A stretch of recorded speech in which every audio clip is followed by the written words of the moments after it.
going to call our meeting to order. This is our Tuesday, February 8th, 2022 Beaches Park and Recreation Commission meeting. I'm Joy Campopiano. I am the chair pro tem. I'm taking over for Terry tonight, who is unable to be here. Also, one of our commissioners, Ben Benimoff, will not be here tonight. He is stuck coming home from teaching in Pomona. But we do have form, so let's see. We start with the Pledge of Allegiance.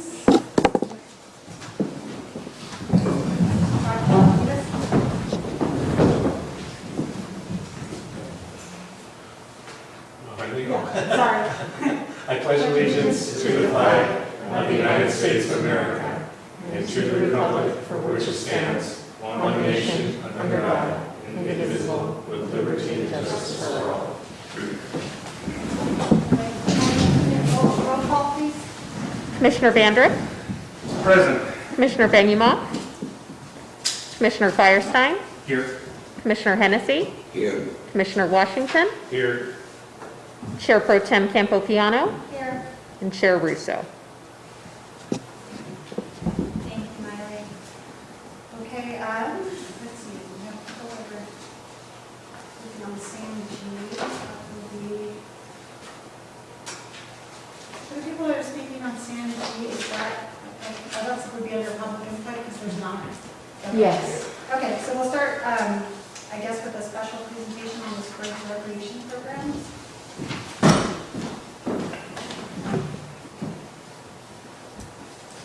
Good evening, Commissioners. My name is Melissa Mariah. I work for the City of San Clemente Recreation Division. I'm a recreation supervisor.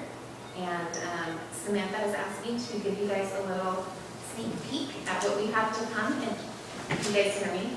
Yes, we can hear you. Yeah, okay. I'm going to try to speak up a little bit. This is just a sneak peek at what we have to come in the springtime. Our recreation magazine will be at our residents' doors starting this week at the end of the week. Registration begins February 16th.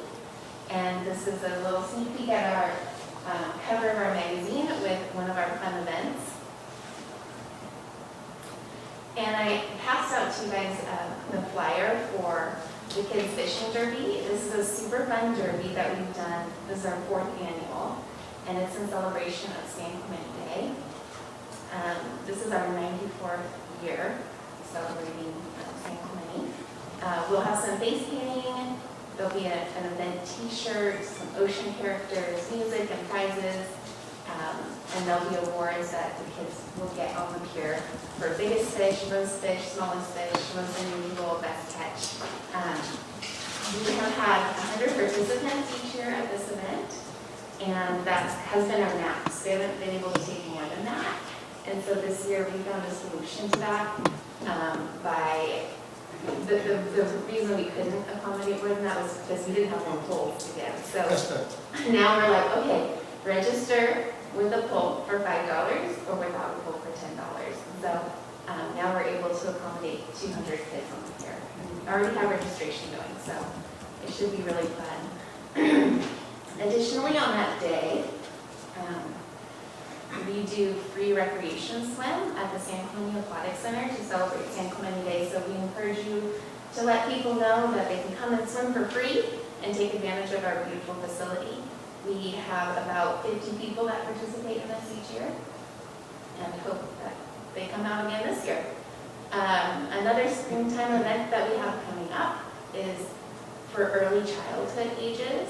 So these are preschool ages 3 to 5, and this takes place at Tierra Grande. These masks are hard to speak into, sorry guys. Yeah, take it off. I know, I want to, but. So this takes place at Tierra Grande Park, which is a great park, and we have a little play school facility out there. And it's only $15 for kids to come. They get to see the Easter Bunny. We have activities for them to do, games and egg hunt. So that one is another little event that we do. This one is not so little of an event. It is our sensational Springtacular, and it's basically like 3 events in one. This one takes place at the this Hermosa sports park on the meadows, and we have tons of activities.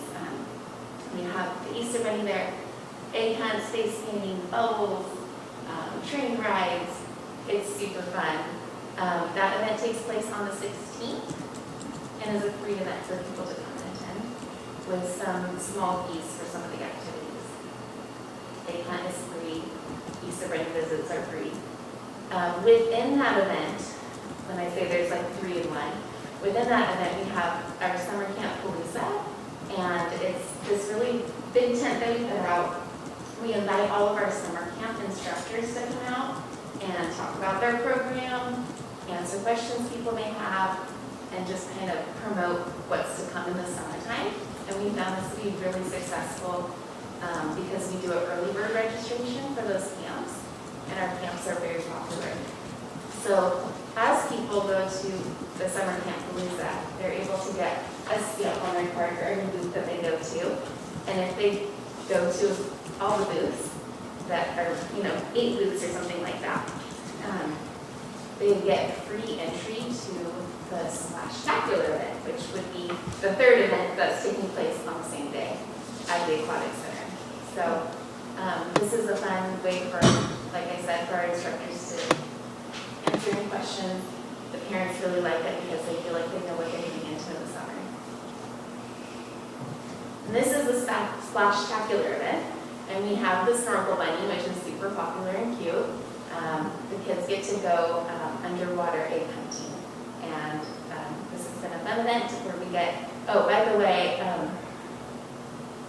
on average, Springtacular attracts about 4,000 people. Wow. Yeah, so this is a big event.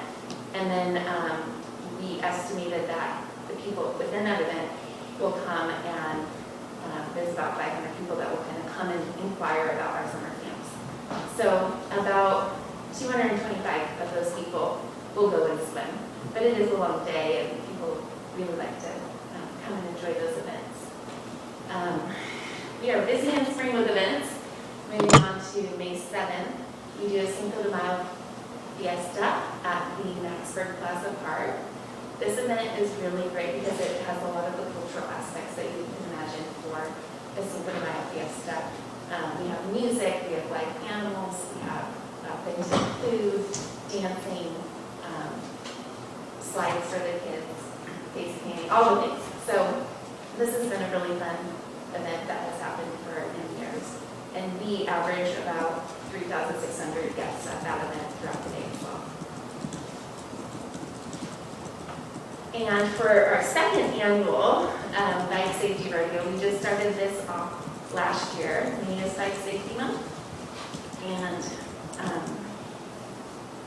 as you guys know, we have more e-bikes, and bikes have been a concern and brought up a lot and talked about, like where they should be, where people can safely ride them. So this is an effort that we have that we're doing with the Orange County Sheriff's Department.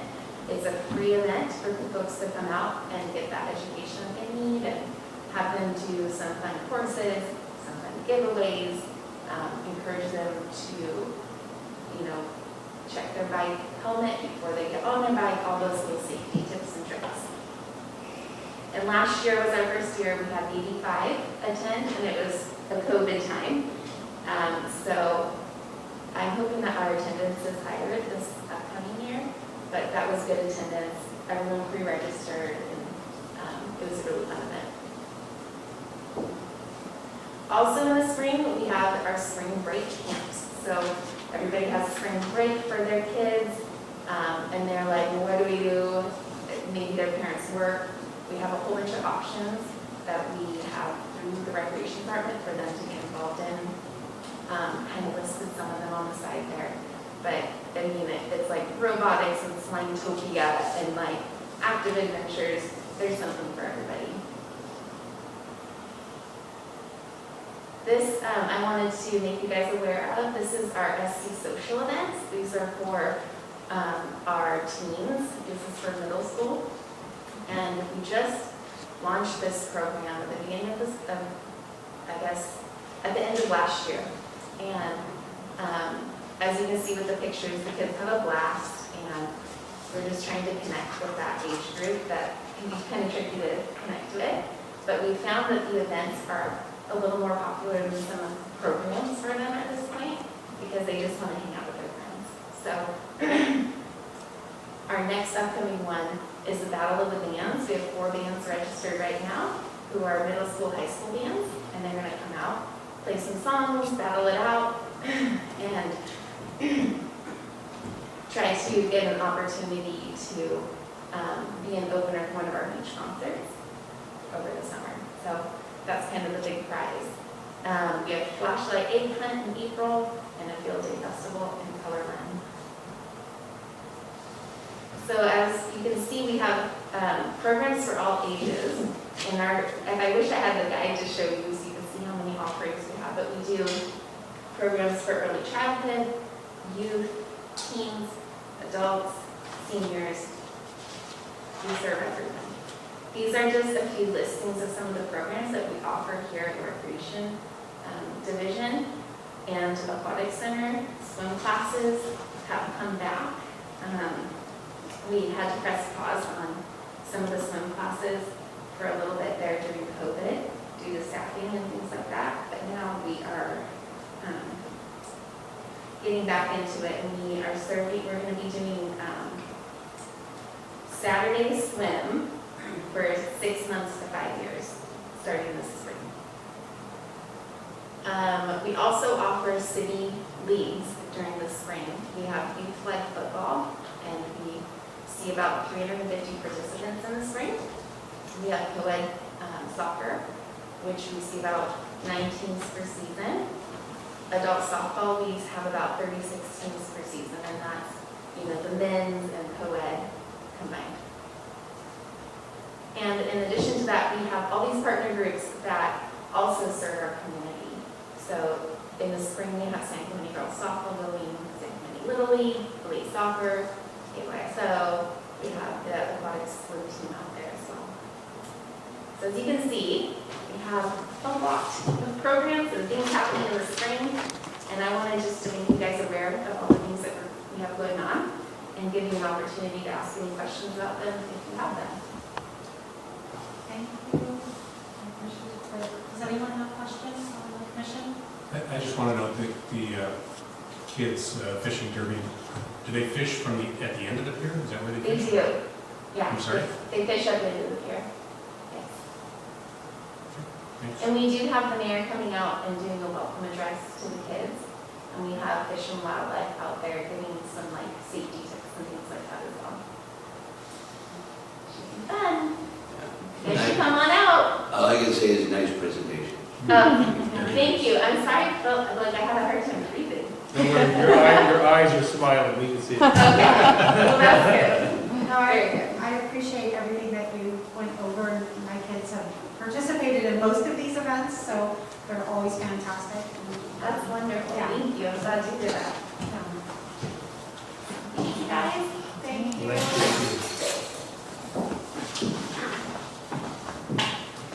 Okay, so the next on our agenda is approval of minutes. I move that I have one quick note, I'm sorry.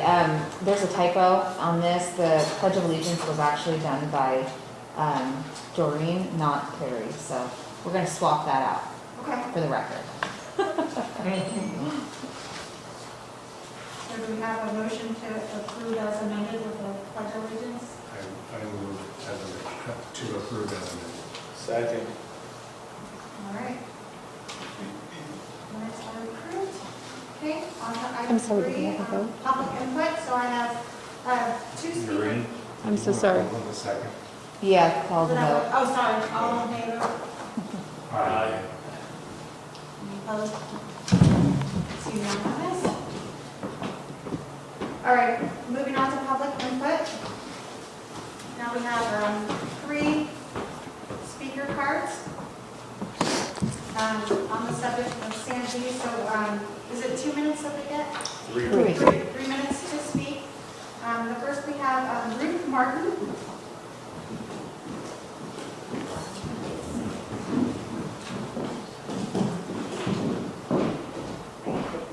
I won't be smiling much, unfortunately. Okay, Ruth Martin, I've lived on Via San Gregorio since 1996. You know, that was right, that's a COVID-free zone right there that you're standing at. It's a COVID-free zone, so you can take it off. Oh, okay, sorry. I stopped your time. Thank you. All right. When I first moved onto the street, the park existed. The park didn't exist, San G, when the house was built. In the past year since I lived there, the beaches, parks, and recreation always took into account traffic safety, pedestrian safety, light pollution, noise pollution, and how anything that they do with the park would impact the residential area. I don't know if that's still within your purview, but if it is, I'm not seeing it in the decisions that you're making. City has assured me that all of you are getting the emails, the photos, the videos of how unsafe Via San Gregorio has become. It's because of the amount of activities, the amount of features, and the scheduling that the city has put into this park. It's a fabulous piece of property. Unfortunately, the only entrance to it is out of a 25-mile-an-hour residential street that has no sidewalk. Because of scheduling and activities, the park is constantly overpacked. Cars are parked on Via San Gregorio all the way to the Carroll, all the way to Colley Vista Trito, and all those families are walking in the middle of the street. So I suggest that rather than adding things like pickleball, skateboarding, a wedding venue setup, whatever that was, that you need to start looking at restricting activities and requiring that the director schedule activities so that you don't have the unsafe conditions. Hopefully you guys have watched videos or watched the video that I just sent. I couldn't do it because, as Miley pointed out, there was a face of a minor, which I didn't take the video, but I didn't think about it, so I apologize for that. So, skateboarding. It was not appropriate in 1999. Issues on San Antonio have only gotten worse. I was assured that every one of you toured the park. We're going to have skateboarders going down the middle of San Gregorio that has a 14% grade. Colley Vista has a 13% grade. How can that be safe? And don't be naive to think that a skate feature is going to not draw skateboarders of all categories. We already have skateboarding at the park. Mr. Washington personally was contacted by a resident that said that skateboarders were damaging courts. We don't need anything to attract them. They're already there. They bring out their own rails. So I wish you would reconsider that. I wish you would take into account the impact that you're having on the residences and the safety of the pedestrians. Secondly, e-bikes. Could you please include e-bikes in the ordinance, that they are not allowed to ride in the parks? They're currently riding on the walkways for pedestrians. It's 8.8 mile circumference walking, and they're tearing up the grass and the green fields. Thank you. Thank you. Can I ask a question? Ruth, the message you sent today with the video started out saying there were 3 attachments. I believe. Yeah, the other 2 I couldn't get through. They were showing the overpack. See, the thing is that with the park, our fields are in pretty disrepair, which I think you all mentioned. And so what happens is only the little guys come up to play soccer. The big guys wouldn't. So we have 4 soccer games going at one time. That's 8 teams. And then we use our outfield of the large field, and they put in at least another 2. There's no way the parking lot in the streets can accommodate that many cars. So I'm sorry, did that answer your question? Well, I just want to make sure I got So we don't everything have you more said. bases, so we didn't bother to install them, but I'll be happy to show them if you'd like to see them. Okay. All right, thank you. Next. I got one last question. Hey Ruth, what time of day do you see the most traffic of, like you said, the skateboarders? What time of day Well, that you're seeing it? skateboarders, Right. the skateboarders up there when there isn't a crowd. Because I used to walk the park 4 times a week, but to be honest with you, I've been accused of being a stalker by pickleball because I walk the park. So I don't walk the park anymore, or if I do, I have earplugs. But they're not up there when it's busy. Now, the bikers have started coming up whether it's busy or not. So the skateboarders is mostly when there's not a lot of people to report them. One guy almost knocked himself out making a rail with no helmet and crashed from the across the basketball court, down a rail, hit his head with no helmet. I was gonna call 911, but ensured that he was okay. So they are up there, they don't need anything more to attract them. My grandkids love skateboarding, but San Gregorio Park with the issues of that street, 14% grade, really? It's not safe. So in your opinion, what day would be the best day for me to go out there and kind of see this on the weekend, on Saturday, I would Sunday, say, what I would time? say like after school on a weekday, Saturday mornings, as this Wiley knows, it's packed. They're not gonna be up there then, but I'll be happy to video it for you. I actually just want to kind of see the traffic and see the worst, the Oh, average the worst traffic, day. oh my God, yes, please. Just ask Miss Wiley for scheduling, and you can know exactly when to come up. Thank you. You're welcome. Okay, thank you. Next speaker is Amanda Quintanilla. Yes, hi, well, yes, I've been a resident for over 50 years, and I'm here to speak about the current condition of San Gregorio Park, and will primarily be focusing on safety, health, and the right to privacy of the public. The bathrooms at San Gregorio Park do not have any doors, especially the ADA stall. When a person opens the door to the women's bathroom, the view to the stalls are in plain view with people entering the bathroom. The men's bathrooms do not have doors on the stalls either. When opening the door, the view is of the sink to the right, and then to the left of that is the urinal. I'm very concerned regarding this matter. I strongly support a person's right in safety, happiness, and the right to privacy, which are state of California Constitution, Article 1, Section 1, gives each citizen an inalienable right to pursue and obtain privacy. I think it's important to uphold a person's dignity, respect, and decency. I called the maintenance department today, or the city of St. Clemente today, and I was informed that due to vandalism, they do not have any doors for the bathroom stalls. However, there are no signs of doors having been installed in the first place. I was also informed by the maintenance department that this would take 2 months to fix this problem, but the city staff and the Beaches, Parks, and Recreation Commission has known about this for 5 months or longer. When viewing the Beaches, Parks, and Recreation Commission meeting of December 21st, 2021, the Director of Beaches, Parks, and Recreation stated that they discussed that these bathrooms are in need of a refresh, but there was no urgency from the Commission or staff to correct this matter. My concern is the right to privacy, and the remedy would be the immediate placement of bathroom stall doors, as this is the only bathroom in the area and is shared by both adults and children. In addition, there are concerns regarding safety concerns regarding the sidewalk near the soccer fields. The sidewalk has significantly cracked and loose concrete, which could endanger people, and it could be a very litigious concern there. There are 2 areas that need immediate repair and other areas that require repair as well. Another safety concern is the children's playground that has rust on the jungle gym and exposed metal. The frayed metal causes health problems regarding tetanus and a safety hazard. The jungle gym is not ADA compliant either, and this poses another problem. There is another privacy issue. There are 2 areas where the foliage has been cut back so that anyone can see into the homes of our fellow San Clemente residents.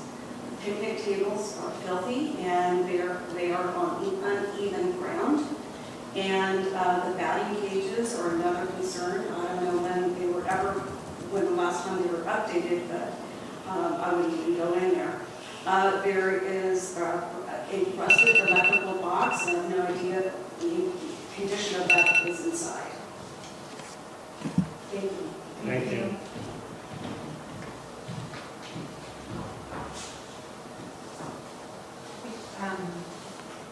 We can address a couple of the things that she talked about, because I know at our last meeting, when we talked about San G, I believe we did discuss the restrooms, and I do believe that was, I thought the doors was not waiting for this master plan. No, it's not supposed to be. I'll have to find out from maintenance where they're at. I would imagine that it's on their project list. They are severely short-staffed due to COVID and vacancies, so I can find out.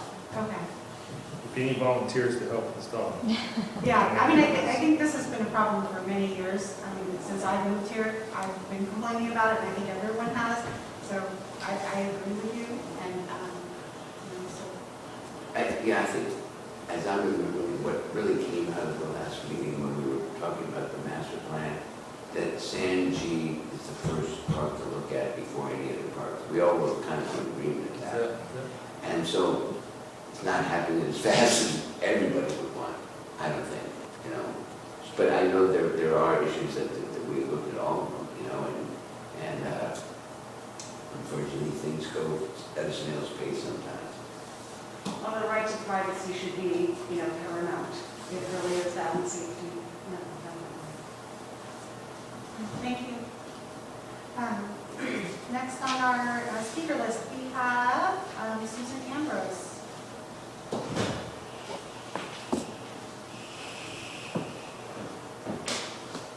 Good evening. It's nice to be here with you this evening. How many of you saw the article that Council Member Chris Duncan wrote to the Senate many times on saving our beaches? You. Okay, well that means that the other three of you have not.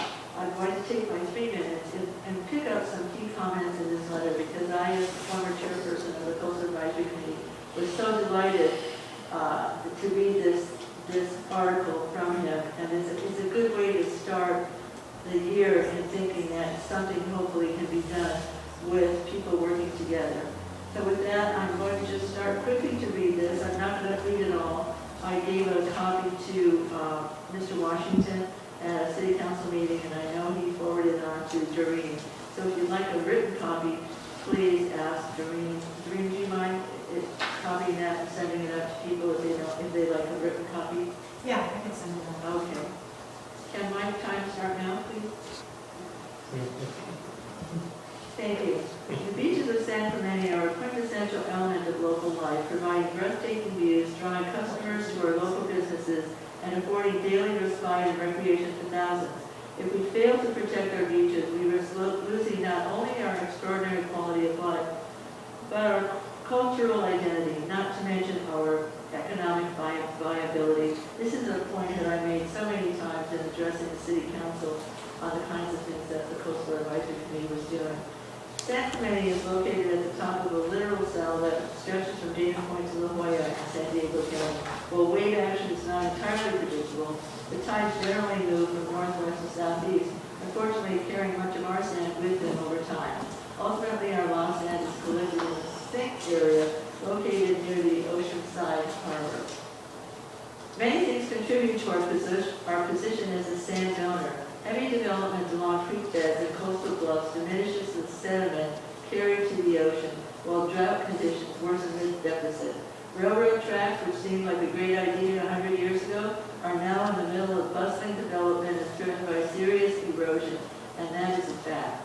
As we have seen at Cotton's Point, mitigating riprap used to protect the tracks caused further damage, intensifying wave action and sand erosion that are already enhanced by climate change and rising sea levels. Some of these factors are out of our control or simply too late to change. Hand-wringing or recrimination for past decisions will not bring back our sand. Our focus must be realistic and practical means to replenish, maintain, and protect our sand moving forward. Congressman Mike Levin has successfully advocated for sand replenishment from Linden Lane to T Street. This is part of a 20-year San Clemente shoreline protection project. And this should be funded through the bipartisan infrastructure bill. However, we are back on the back burner. Oh, darn, I didn't get to finish. May I add 30 seconds? Thank you. I'm just going to say the last point here. To be sure, saving our beaches is a massive undertaking, but we can do it if we focus less on optics and talk and more on solutions and strategic action. I intend to lead on this effort. Will you join me? And when I read this to the City Council, both the mayor and Chris Duncan smiled widely when I said, and count me in. And I also, during, I hope you don't mind, I said I have a couple coastal advisory people, coastal advocates in the city, and they know well, who probably would love to join you as well. So I think this committee should be very encouraged about the movement that may go forward with revitalization and with regional efforts to get more people involved, walking on the same trail. Thank you so much. Susan. All right, that closes our public input.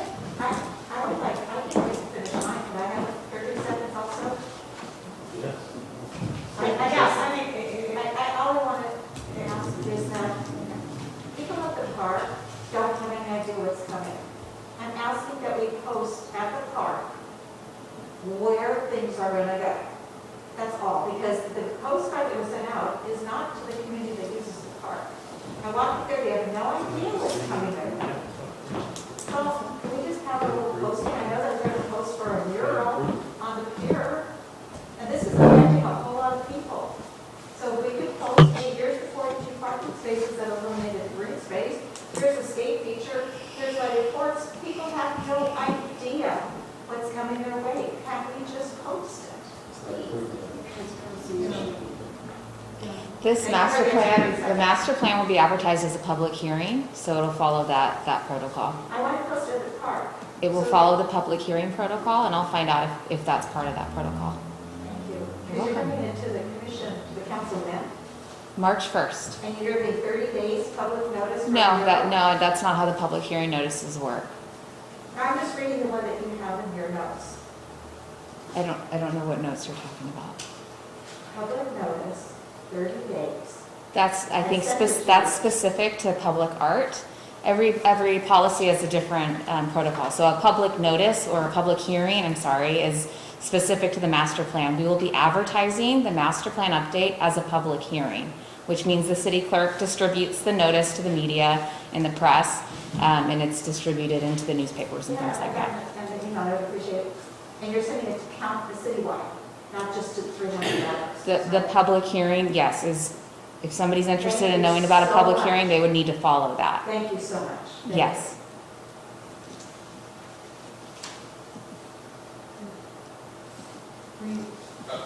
I didn't follow protocol and fill out a card. Can I speak?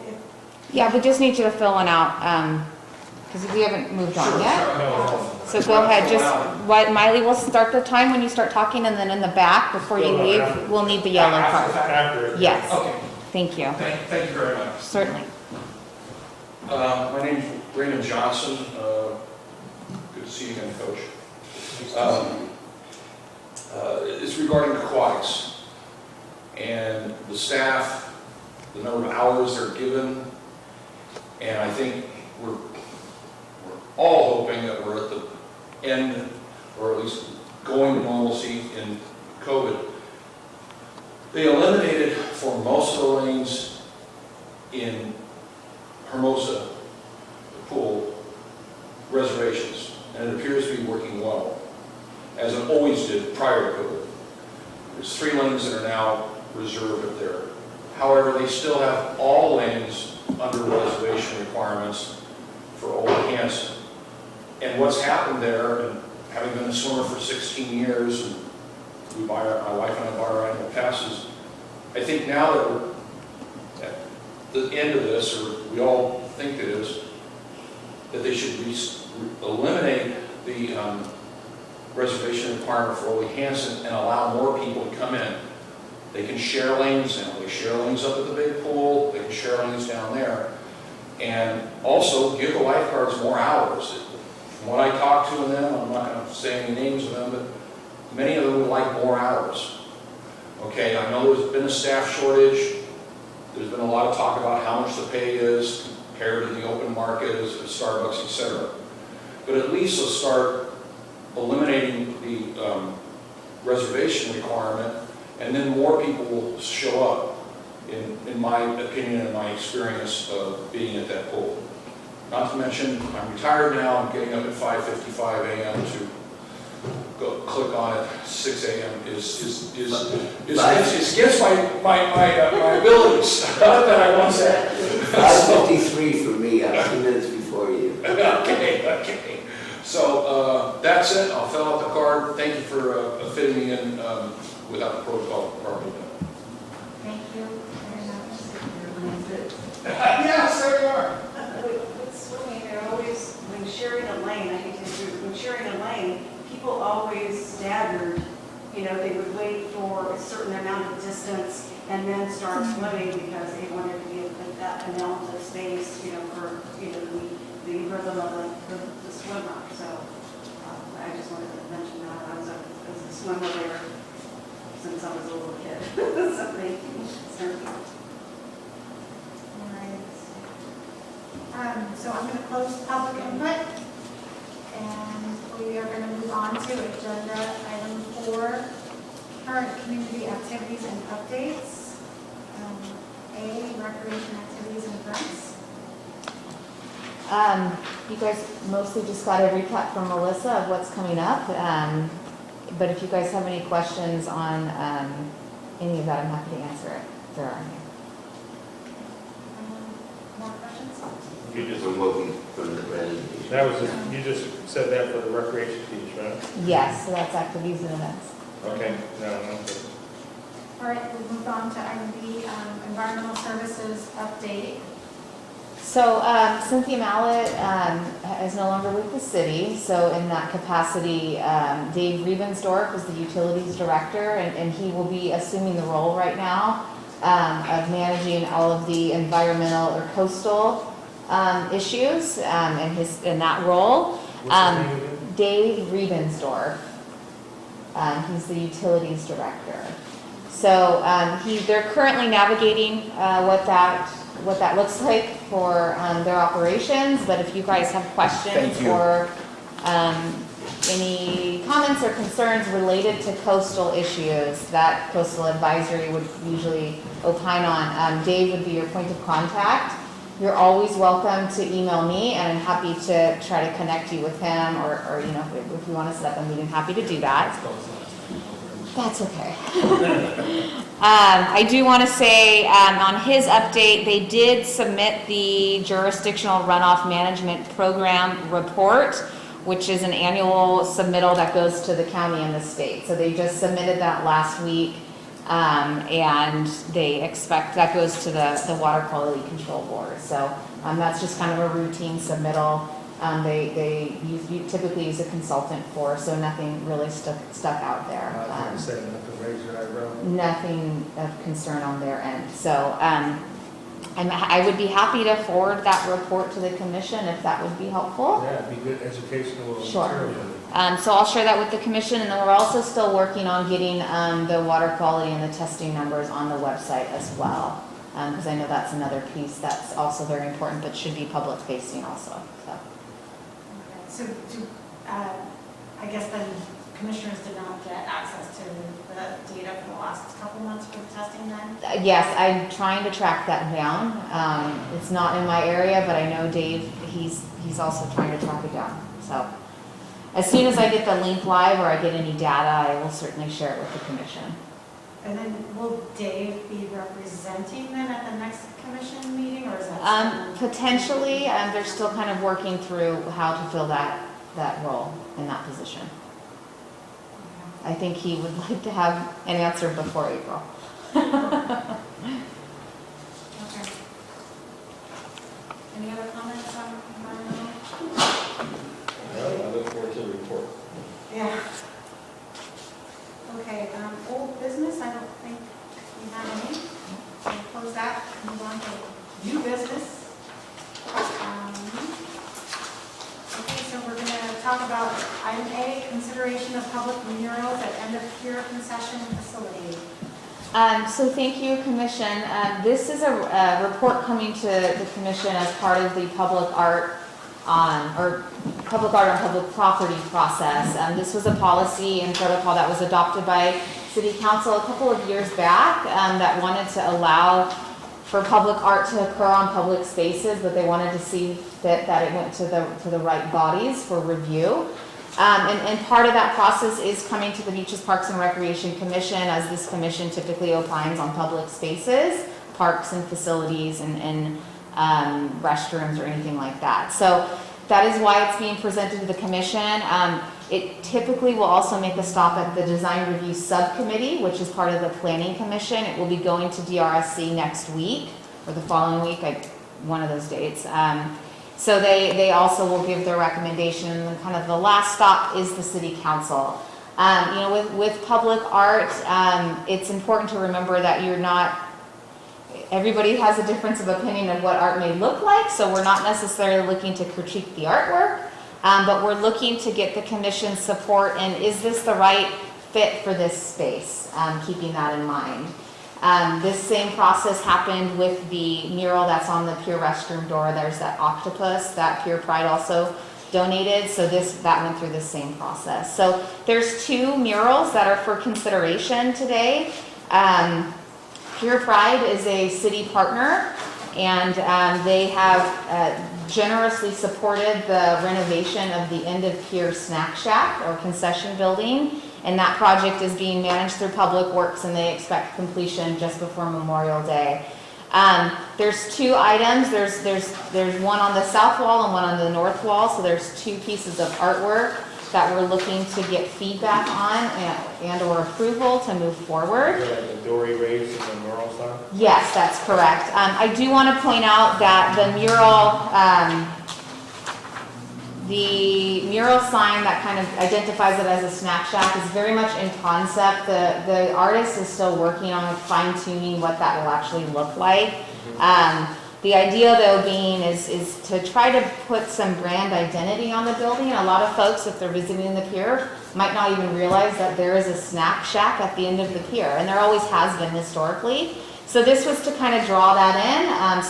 They also sell bait, so that's where you kind of see the snack shack and tackle box is kind of what it will be branded as. And regardless of who operates that facility, it's always going to serve food, beverages, and sell bait and tackle. So that kind of, it makes it a little bit of a timeless piece, if you will. So I'm happy to take any questions if there are any. If the commission has feedback on, hey, we'd like to see something added, you're welcome to give that feedback. And we can certainly share that with the artists in the group as well. Where would this one be at, the dory race? So the dory race is going to be on the ocean side of the building, and you'll see. So if you're walking back towards the shoreline, you're going to see the dory race. And are they actually specific canvases, or do they paint right? They'll paint directly onto the building. Okay. So my question was, guys in dory boats with the pier behind it and people on the pier is kind of covered. On the other end of the pier, on the restrooms with a tile, looks like a photograph on tile. Yes, you are correct. If they went through a down select and kind of applied, what they wanted to do in that space, I guess I'm okay with that. I'm wondering, do we know if they had a lot of applicants here? They had I think they had close to 10 applications between both sides, and they did go through a selection process that included Pure Pride members, and I also sat on that as kind of a staff member liaison, not necessarily the voting person.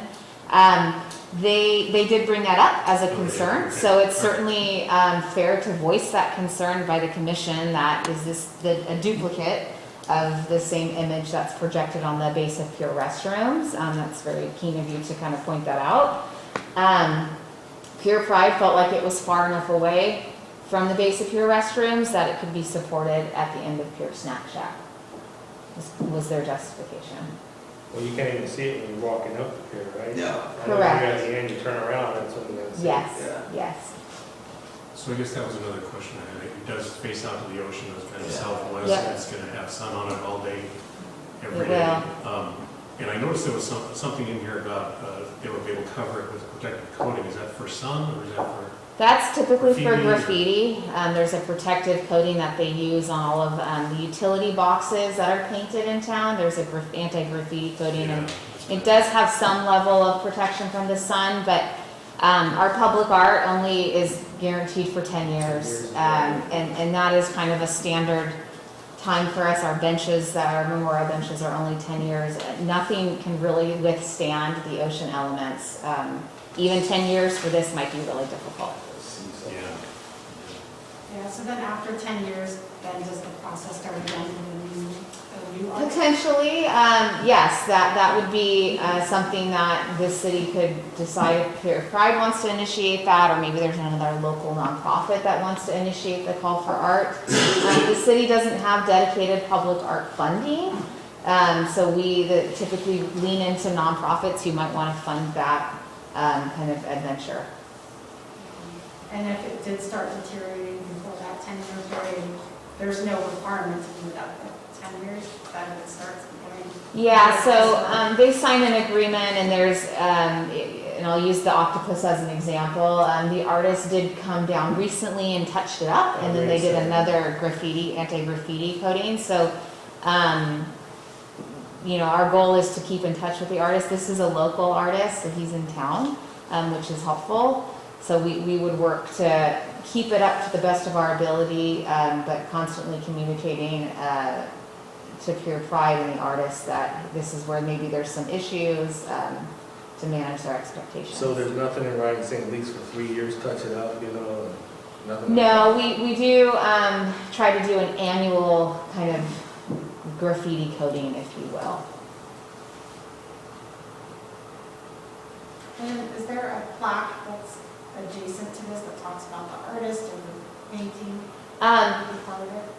There is a large plaque that will be put on the building that recognizes Pure Pride and its donors for these efforts. I believe the plaque that's on the restroom facility does mention who the artist is, with the octopus as well. So I will give you a little bit more detail on the renovation too. So Pure Pride's donating funding for both of these murals. They're also donating funding to paint the existing picnic tables and kind of convert them into game tables. So there'll be checkerboards or backgammon or whatever it is that they want to land on. They've also provided funding to put lighting on the flagpole so we can raise the American flag on that pole and not have any issues with taking it up and down. And then we also are adding bar stools, or kind of like a really counter height stools. It would be on this side of the railing, the snack shack side. They funded 6 bar stools, and we'll be putting in kind of a small kind of tabletop ledge, if you will, counter ledge to allow people to enjoy their food and beverages while looking at the ocean. And they've also donated a weather vane as well, and that's going to go on top of the building also. So it should look like a great brand new building once it's done. Yeah. Really a great enhancement to the space. But there's no place now for an artist to stand and do this work, so I assume they built some kind of temporary structure. Yeah, so part of the project and the renovation, it's really a maintenance renovation project, so it doesn't go over a certain threshold of dollars. They do have to scaffolding the entire building, so the artist would be on that scaffolding pretty close to the whole project being complete, so they time that. I expect the artwork to go up probably beginning of May, is my guess. Well, I don't know if we want to express concern about kind of duplicating the theme of the artwork, but I mean, there's probably other things that we could highlight as well besides doorbell reasons. That's just my opinion. I don't want to hold anything up. Are you ready for a motion to? I'm sorry, I have one question about the other side. So Snack Shack and Tackle Box is the name that the current operator there has given to their business, right? No, the name has always been the Pure Bait and Tackle Shop, and that's been pretty consistent throughout time, operator to operator. Pure Pride's done kind of their research on the historic nature of the end of Pure facility, and Snack Shack always came up. But from the city side, it's really important for us to see some element of bait and tackle. And so they kind of came up with the tackle box concept that maybe encompasses all of that. So there's never been, like I'll give you the example, the T Street concession stand is called West Coast Toast. This facility's never had that kind of name, if you will, I'm because just wondering if a different vendor in there would want to rebrand, maybe give it a different name, but I don't know if they even got that possibility. That could be something that, so this is a 4-year agreement that's in place with this operator. It was And that just, occurred. it just occurred, Oh, yeah. So 4 years. she's pretty flexible, and my guess would be if in 4 years we go out to seek proposals, that would be part of the conversation with the potential operator.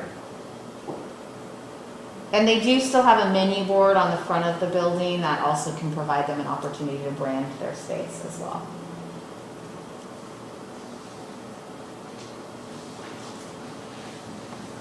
Any other comments?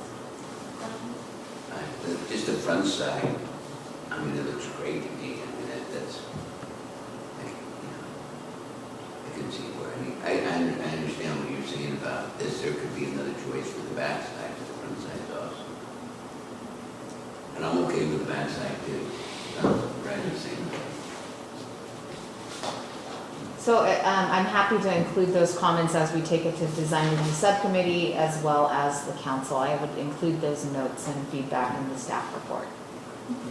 I'd like to make a motion that the Beaches, Parks and Recreation Commission recommend to the City Council to approve the installation and design of the 2 public parks murals at the end, on the end of the pier concession building.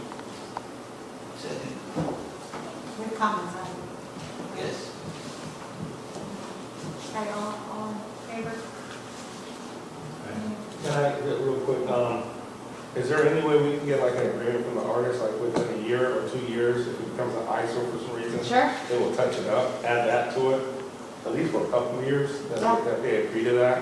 You And then bet. we enjoy it for a couple of years, and then don't want to burden the person after that anymore. I think that's fair. And then I always agree. I think that's a good idea. Is that even It's possible not in the- with the location here? I mean, We'd have to look at it, yeah. It's a little tricky. They put temporary scaffolding up so he can do Oh, this. did that, okay, well, Yeah, 'cause then there's nothing for him to stuff stand that, on. then worded, things that he can assess, he or she can assess. Sure.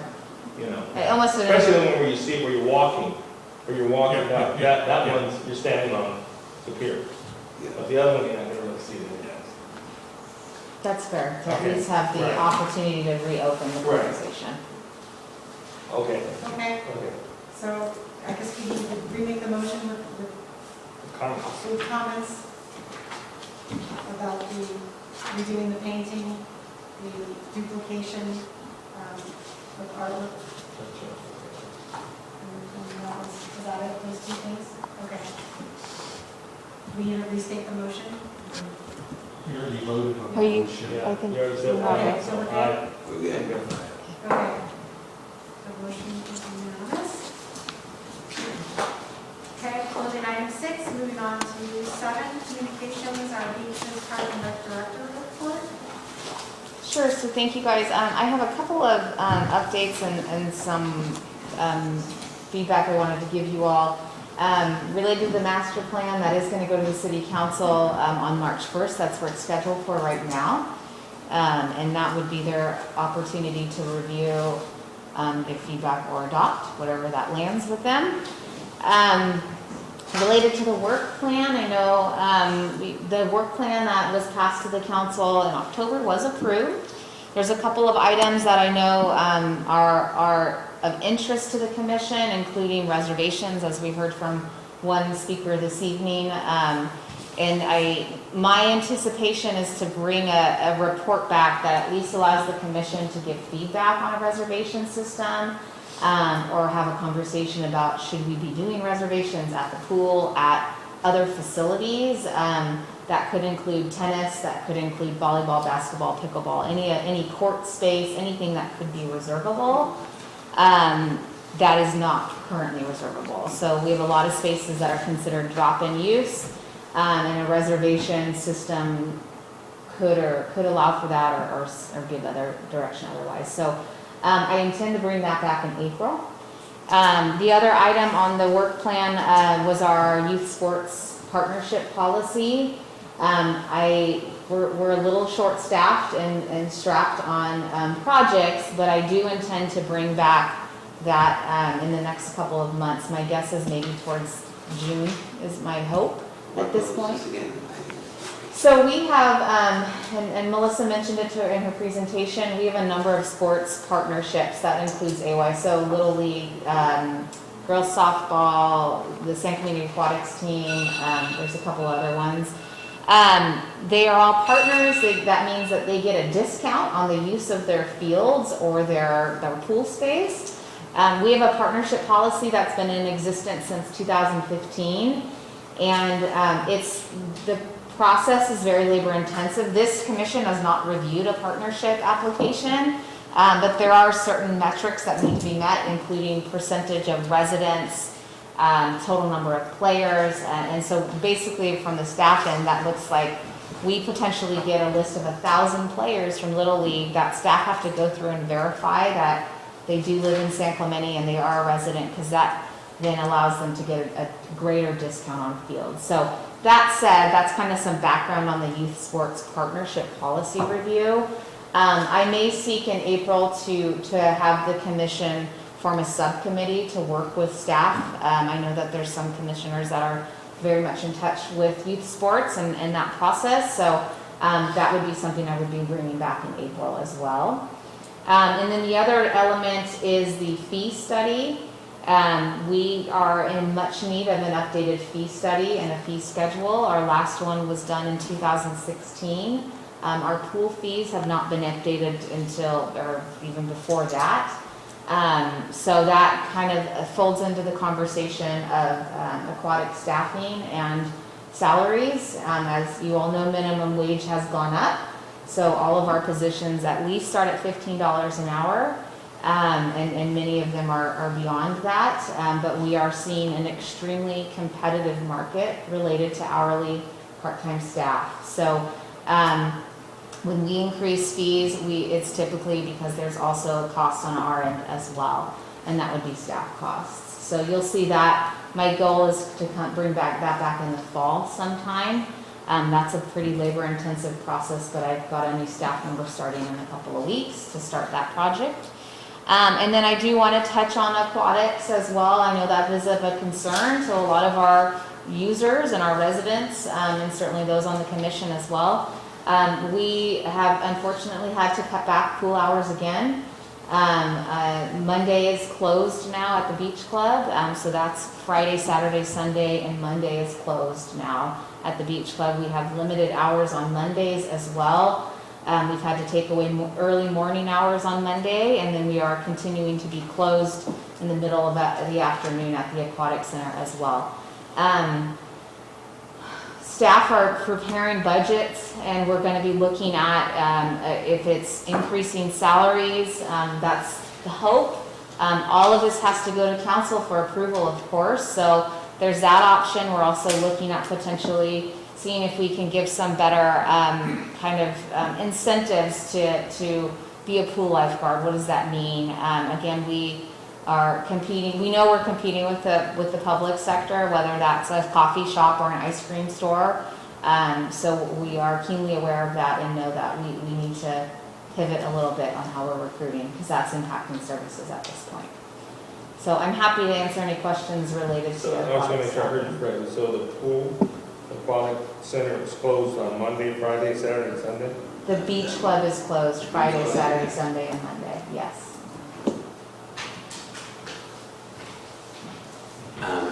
I was going to ask, so Tuesday, Wednesday, and Thursday, they're open? They're open from 10 to 1, from Sorry. 10 o'clock to 1, Right. yes.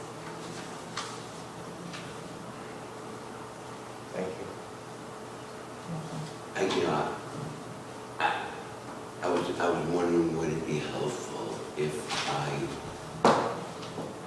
called around to, just all the other cities around that have public pools, and just try to find out what they were paying their lifeguards, or has anybody done anything like that? Yeah, my staff have done that. We did this last year as well.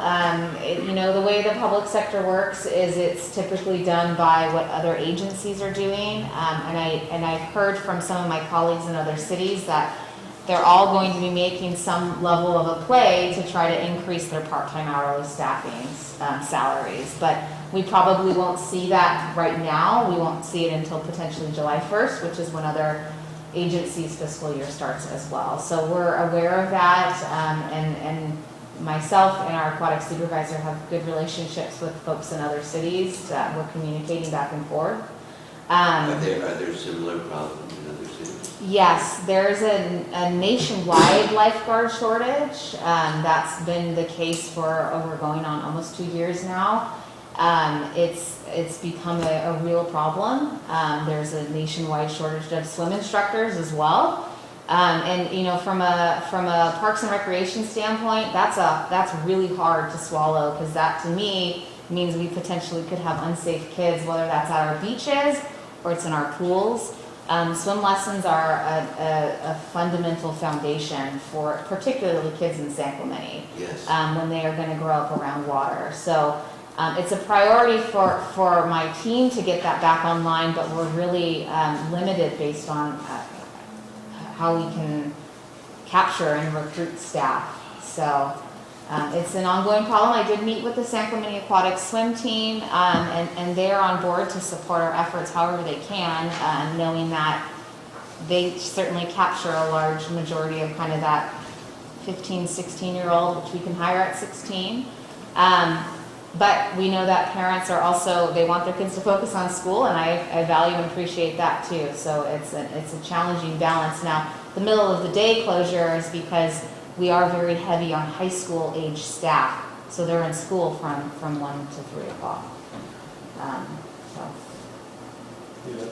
Yeah. All right. So I got a couple questions. Well, just forgive me for not knowing, but so the beach club, I got the hours closed, so it's Tuesday, Wednesday, and Thursday. It's 9 hours, right? Correct. And the lessons that you talked about, is that part of that 9 hours? No, so the lessons will start later in the spring. There are no lessons. There's lap swimming at the beach club right now. We were previously offering KISS swim lessons. That's Kane Schroeder. She's been around for decades teaching lessons. She shifted a majority of her program to the Aquatic Center. So we've unfortunately had to pull back a lot of programming at the beach club. Okay. And other than that beach club, is there any other place to swim that's not private for city residents? So that's the Hermosa Aquatic Center, the San Clemente Aquatic Center. And there's more hours there, but not compared to what we previously had since we opened the facility in 2012. Okay. So, it should be a problem getting lifeguards on the weekend. So what's the reason to have all the answers close to them? Especially what that guy said is true, that he's talked to lifeguards and they want more hours. So that's news to me that they want more hours. I will certainly reach out to them. The beach club has been closed on the weekends because we were not seeing a volume of swimmers. I'm talking 1 to 2 swimmers would come when we were open on Saturday and Sunday. So it was a natural scale back over time once we started seeing staff shortages. And Saturdays is even mixed. Even at the Aquatic Center, there's times when the pool is empty. Our peak times for the pool is there's a ton of use in the afternoon at 3:30 until we close at 8 o'clock. It's packed because we've got the swim team there. We have high school water polo, high school swim team. We've got other renters. It's really busy, and there's oftentimes 5 to 6 kids swimming in the lane. But we don't necessarily have that same usage requirement or demand on the weekends. I just think, not so much in the winter, but I think in the summer, if you would just, on the weekends and early ends, if it was just open in the morning, till 11 or 12, just that for me. And then all afternoon, the heat of the day was just, let the kids just go nuts. I think if the word would get around, it would be a huge success. It's just, it hasn't been that way for a long time. And, you don't need more lap swimming on the weekends at Holy Hansen. And I believe that what you said is that there were a lot of empty times, but they weren't allowing just free swim. Come on, kids, come. That's what the beach club was a recreation swim on the weekends, and we just were not getting the volume. What we learned after reopening the beach club was kids love the play structure at the Aquatic Center. So if a family chooses, we're going to go swimming, the kids want to go to the play structure. Okay, So, then we already did that. but I'm happy to look at it again, even into the summer, if that creates a win for our swimming folks, and we can look at that certainly. It just seems like neighborhood kids would just, come on the weekends. The ones that didn't want to go to the beach, Yeah, I hear ya. I don't know. Thank you, Doreen. Thank you. I have a question on another work plan item, the water quality. So when I go to ocbeachinfo.com, which I think is the website we were talking about earlier, there's an indication that our beaches are green along with everybody else's beaches are green too. But there's no data there. That's what I was looking for, and really there's nothing there. So, but then the other item on the write-up for that work plan item is something referred to as an honor roll, and trying to get us on the honor roll. So who sponsors that, and how do we do that? I'll let I can Doreen answer probably that. answer that. So that is Heal the Bay, which is a nonprofit organization based in Los Angeles. They have for many, many years done an annual, what they call the beach annual report card.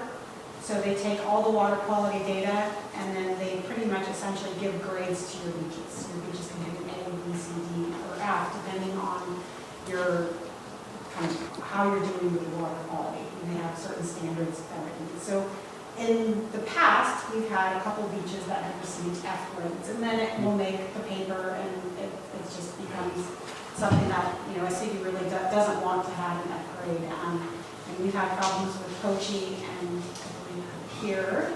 Susan, you might remember what got F grades in the past, but so those are our two beaches that all of our other beaches have done pretty well.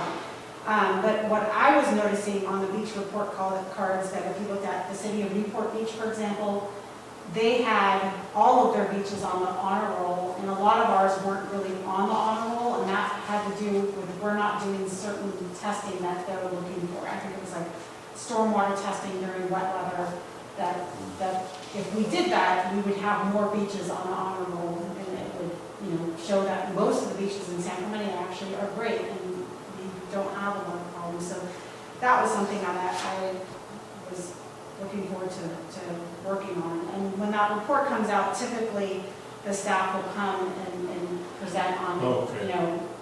And I don't remember, do you remember when that report comes out, Susan? No, I think it was we talked about that in June, July, something around there. I can look it up because, since now we don't have the staff contact. We made a motion about that. We made a motion to explore doing water testing while it was raining or any kind of other situation, so that we could qualify for the honor roll, because most of our beaches, 9 out of 11 or 12, were in great shape. So that's all you see in the newspaper, the negatives, and we're not voicing all the positives that we've done with the beaches. Most advisory worked very hard to implement strategies to make that happen. Right, and then the other thing that Heal the Bay does is they now have a water quality modeling system that they could use to predict beach water quality based on conditions. And that was something we had asked. They had come in and presented to us, and they were entertaining doing that at a couple of our beaches, which I thought would be a good thing. And then that would be put on our website. But so there's a number of things that we could look at with that. Thank you.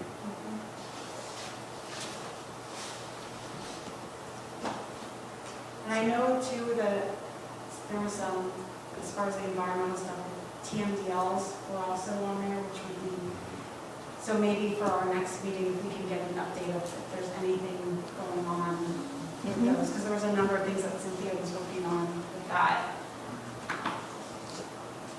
You bet.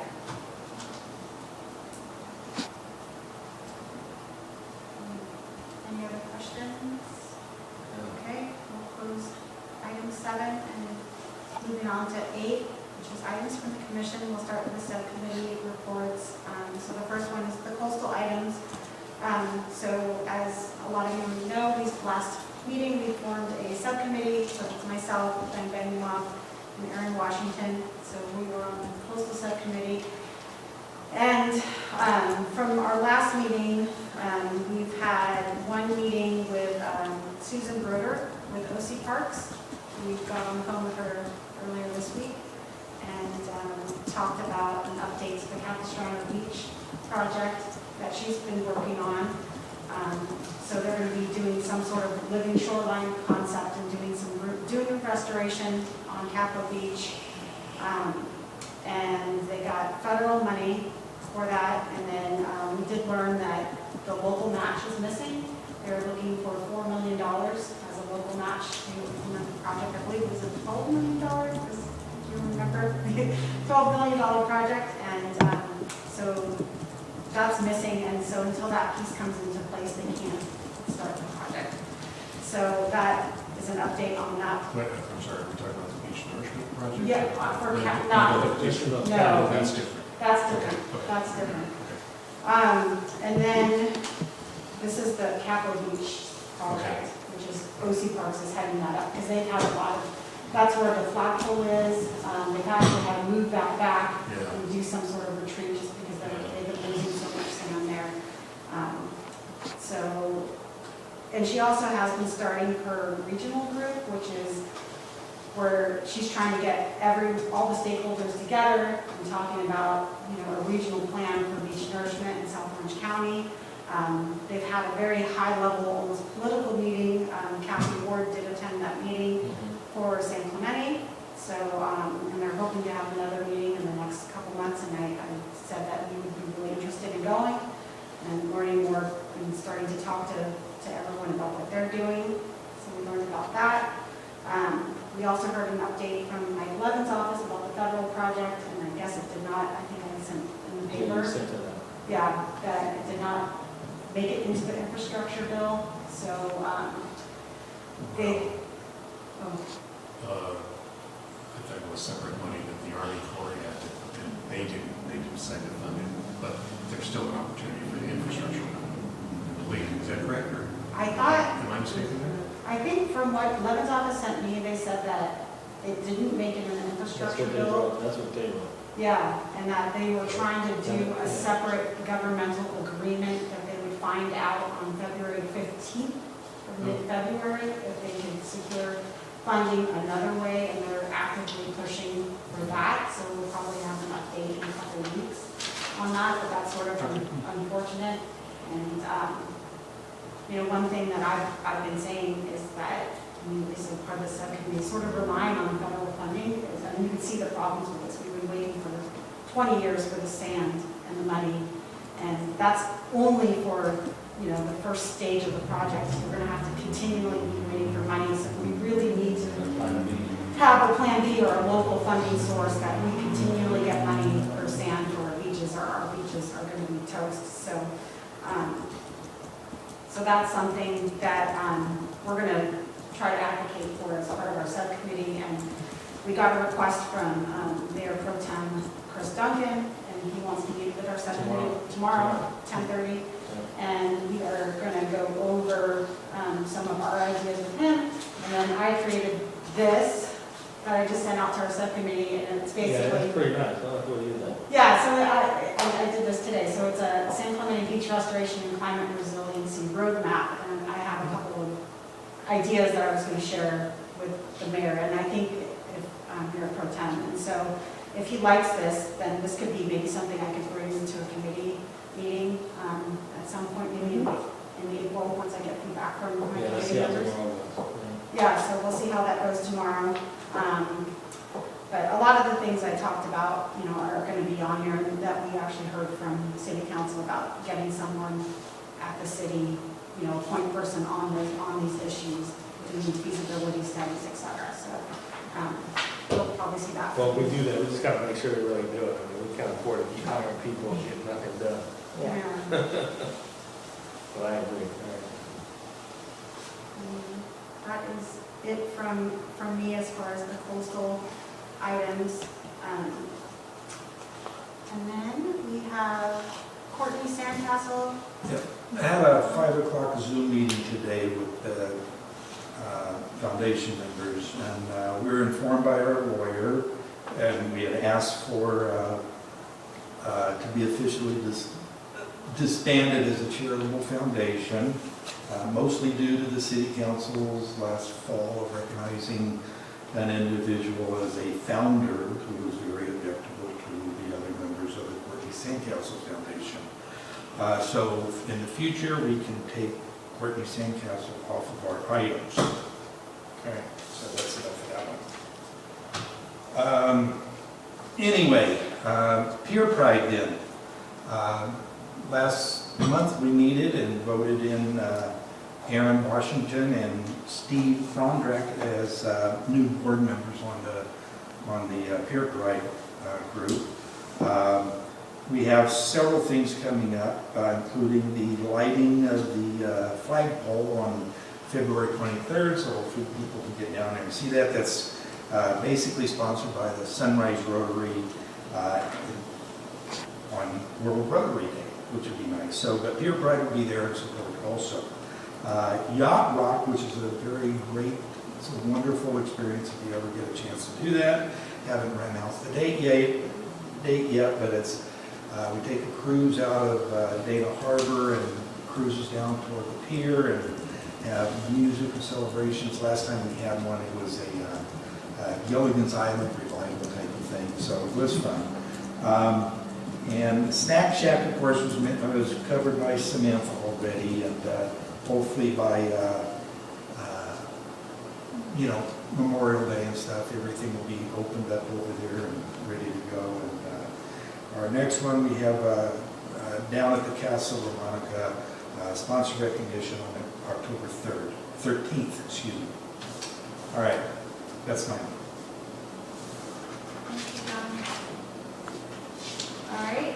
I didn't see anything placed on the agenda for future agenda items. Is that? Yeah, what we can do is, if there's, this can go under items for commissioners, if you guys want to contribute things. Okay. It can be under this item.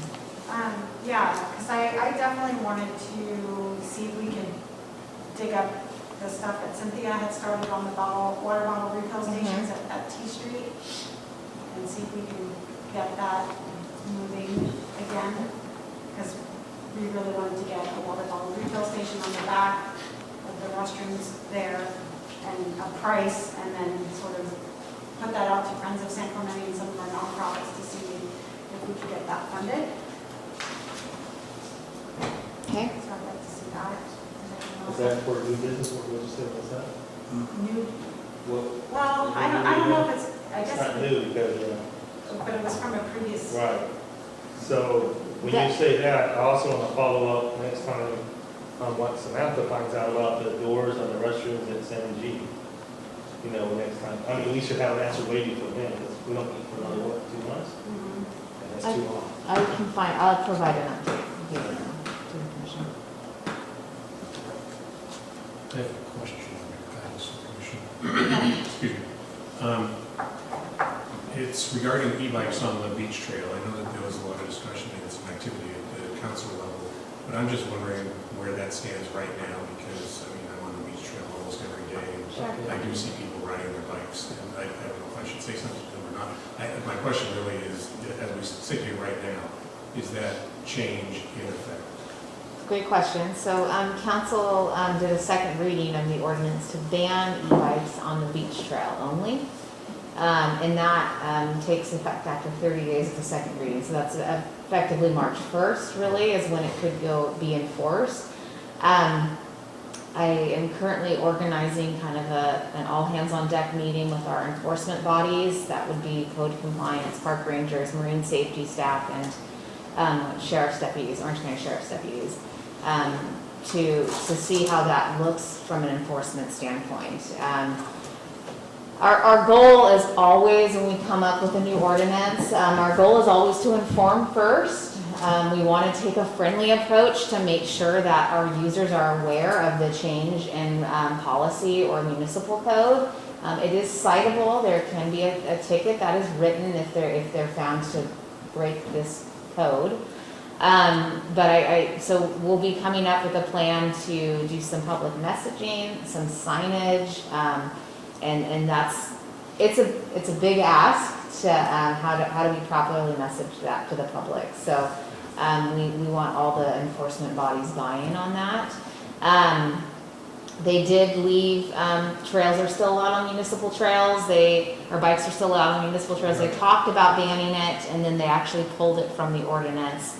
And so they are still allowed there.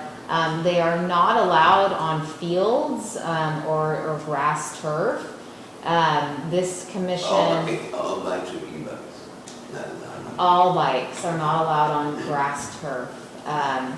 This commission, and Commissioner Bandrick would remember, did review e-bikes within parks a year ago now, and there was a conversation about banning them within parks, but at that time, the commission felt that sidewalks are used for young kids to bicycle on, and maybe that's how they learn how to ride a bike. Now I understand with the evolution of e-bikes, that has definitely changed. Didn't I just hear you say in the parks that bikes aren't allowed on the sidewalks? They're allowed on the sidewalks, not on the turf. No, on the turf. Yes, as it stands today. That's not specifically, it's more of a park rule than it is a specific municipal code. But they're not moving at 28 miles per hour, I get it. That's correct, so. So does that impact that, because there's that e-bike rental business, right, down at the pier? So- That's owned by Pete Van Nuys, and he's been something I've collaborated with a lot on the e-bikes. He's very knowledgeable in e-bikes, but is not a huge advocate for them on the beach trail. He believes that it's not a good fit. And I guess they could still go north. Yeah, so his goal is to send people on an e-bike north, Okay. not onto the beach trail. So Samantha, you said March 1st is when that's going to take effect. Yes, Is it too late? I mean, the city council's having another meeting, what, next week? yes. Okay, is it too late? Because, I mean, I think if they would have heard about this riding a bike on a sidewalk in the park, they would have probably added that too. Is it too late for them to bring that up, or maybe Ms. Martin goes to that in an open comment or whatever? It would need to be agendized again, because the code that's been adopted is specific to beaches only. It's a section of the That code is that right. talks That's about right. piers That's and what the beach- beaches. That, amending the code or adding a component to the code, which is what we were doing with the municipal trails, is actually would be under public spaces. So it's not out of the realm of possibility. If council wants to give staff direction to look at that again, we stand willing to do so with the right direction. Okay, Samantha, I think that the city council said that they would look into the parks and sidewalks as a separate issue. It's definitely sidewalks, and I would have to find out if that included sidewalks within a park. That whole issue is kind of been kicked over to the Public Safety Committee. That's one of their kind of big projects as well, to look at sidewalks and streets and how that's done within town. But typically parks are treated separately than a street sidewalk. It's a little different. I can just add that according to the mayor, my email is that he said staff is working on proposals for the parks. Okay. That was just as of February 5th. Okay. All right, thank you. You're welcome. There was also something specific to the section between the pier and not all the way to Linda Lane, but to the restrooms at the end of that. Yeah, so while e-bikes are banned from the trail, bicycles are still allowed. So a standard pedal bicycle is allowed. But there are definitely stretches within the beach trail that are banned. So that includes the access, parallel to the access road between Besa Pier to Cordo Lane. Those are now banned. Bicycles are banned on that stretch. They're also banned on the access road. They're banned on the asphalt area at the Besa Pier, and they're banned on all bridges within the beach trail. Is that banned or banned from riding them? Banned from riding them. They can be They can walked. walk, Yes. Bicycles are not allowed whatsoever on the pier itself. That includes pushing, scooting, or walking. That's been eliminated. That was an adjustment. Yes. I'll just give a little e-bike update with our, because I've been working, I'm on the PTA at my school, and we're doing a e-bike safety program there, that it's going to be a model program for Capistrano Unified School District. We have in place, we're going to have bike permits little stickers that the kids, the middle schoolers will be receiving for their bikes. And in order to get their sticker, they have to attend a safety assembly that we're putting on. And so we got emergency room doctors from CHOP, and we also have the OC sheriff coming in to speak, and our school resource safety coordinator. And then there will also be a little sheet that they take home that the parents sign and that the kids look at that talks about some e-bike rules, and then they'll get their sticker and they're able to essentially park their bike on campus. So if anyone, things got delayed, we were supposed to do it in February, but because of COVID, our assembly was delayed, and so we're going to try to put it on in the next couple of months now that numbers are getting better. And so that's going to be a pilot program, and we'll see how that goes. I make a comment on I think it was a great idea during, many of us testified before the city council of the importance of education. And so you were a great part of that. Rather than an outstanding presentation, which we covered the survey that was done and responses to people who called in to the hotline, quote-unquote hotline, about issues with electric bikes or bicycles or whatever. It was almost 400, I think 388 or something like that. And she broke it down into kinds of responses, et cetera. It was just so concrete, so easy to understand, and it's a great way for the city council to make these decisions. It made them easier because they had information, and what you're doing, I think would be very helpful, maybe to talk to Samantha about those educational opportunities, because several of us advocated for a permit kind of education that the students should be, or not just students, anybody who wants to ride an e-bike would be required to take a test, to go to classes to take a test. If they pass the test, they got a certificate. And that's always a big deal. So, and we also, some of us also advocated for a little license plate on their back of their bike. So if there was an accident, that person's license plate would be noted, that the number would be on the plate. And it's also a way to find lost bikes or stolen bikes by those little license plates.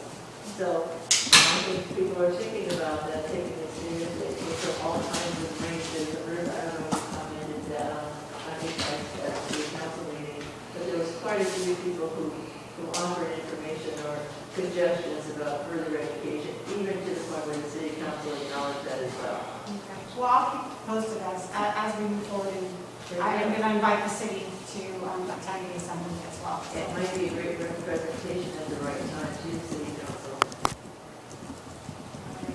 So I'm going to